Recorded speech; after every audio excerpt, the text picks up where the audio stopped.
why you're still not in the shape you want even after 10 years of training. So I just want you to picture this now, right?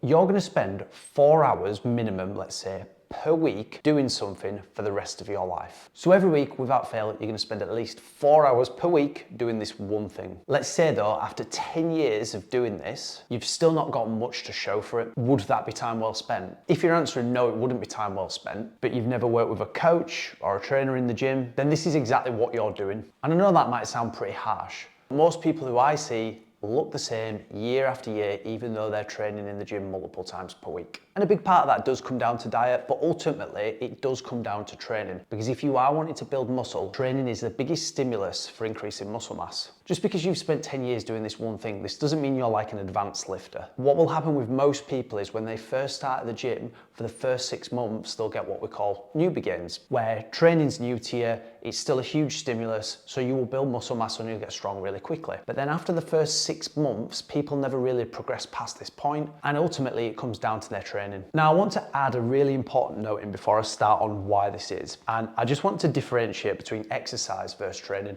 And I'm not saying there's one that's right or wrong. So exercise for me would be showing up, exercising, whether that's doing classes, going to the gym, going out for a run, something like that, but you don't have an intended stimulus or outcome for that session. You go in, you're just gonna exercise for 60 minutes, do something, maybe you're with friends, have fun, nothing wrong with that at all. There is no judgment there whatsoever. But then training on the opposite hand would be where you go into the gym or you're doing something with an intended outcome or stimulus. So you might be following a training program that's got an end goal. You might be going out for a run, wanting to making sure that you're trying to complete it in a certain time, something like that. So that's the difference between exercise and training, and there's nothing wrong with either one of those if that's what you want to do. But if you are going to the gym with the purpose of wanting to build muscle, get stronger, and if after 10 years you're in the exact same place, then it's probably not been the best investment in your time. And I know that might sound like brutally harsh, but sometimes I think it's important that we call it out for what it is, so that you can now decide that with that information, okay, well, what I'm gonna do is I'm gonna educate myself more. I'm gonna sign up with a coach or a trainer, and I'm gonna understand what I need to do in order to progress. Because if you're gonna spend so much time doing this one thing and investing time into it, then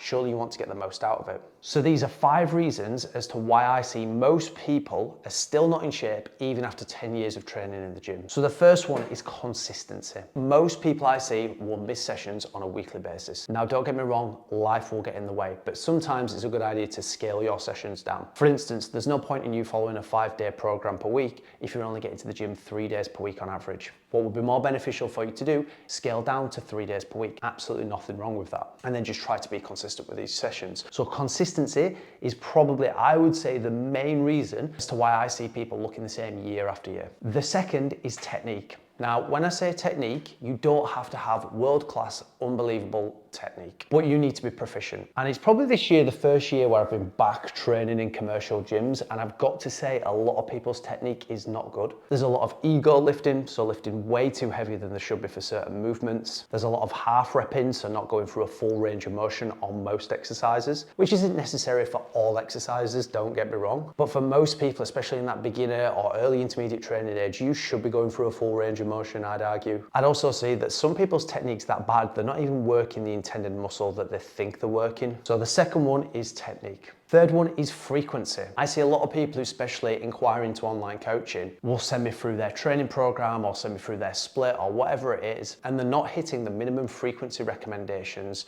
of muscular hypertrophy. Most people will be following a basic body part split program, which there's nothing wrong with, so long as you are training each muscle group at least twice per week. And a lot of people are just training each muscle group once per week, which obviously you still can make gains on, but if we're gonna be looking for trying to get the most out of these sessions, then just some simple swap arounds in their training split would allow them to be training each muscle group twice per week and hitting the frequency recommendations. The fourth one is volume. So a lot of people I tend to find who go to the gym are either not doing enough volume or they're doing junk volume and too much. We want to find a balance of that sweet spot where you are still progressing, so we're still building muscle mass, and then when you plateau, we can then look to change a variable, whether that's adding more volume in, increasing the frequency, or whatever it is. The last one is intensity. And when I say intensity, no, I don't mean doing sprints up and down the gym and getting your heart rate up. What I mean is, are you spending the majority of your sets in the correct rep range for your goal? whether that's strength or hypertrophy or a combination of both. And then out of those sets, are you even anywhere near close enough to failure? A lot of the time, new clients who do come start with me, after probably a 12 to 16 week period, we might look at doing some testing, whether that's 3 or 5 rep maxes, or in some case 1 rep maxes if they are confident enough and experienced enough. It may be an AMRAP test, just to ensure that they are lifting close enough to failure, because what I see a lot of people do is lifting what they think is heavy for themselves, but then when you actually test them, they're nowhere near what they should actually be lifting. And if they was to actually get to this point, it'd almost take them a year